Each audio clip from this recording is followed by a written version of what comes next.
नेपालमा एउटा यस्तो रहस्यमय मन्दिर छ जहाँ भगवान विष्णुको विशाल मूर्ति सयौं वर्षदेखि पानीमाथि शयन गरिरहेको देखिन्छ।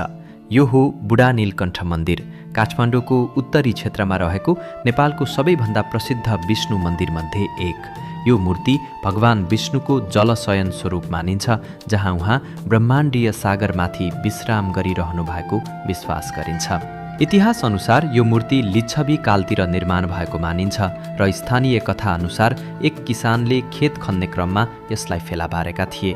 सबैभन्दा रहस्यमय कुरा के भने यति ठूलो ढुङ्गाको मूर्ति पानीमाथि तैरिरहेको जस्तो देखिन्छ, जसले आजसम्म धेरै मानिसलाई अचम्मित बनाएको छ।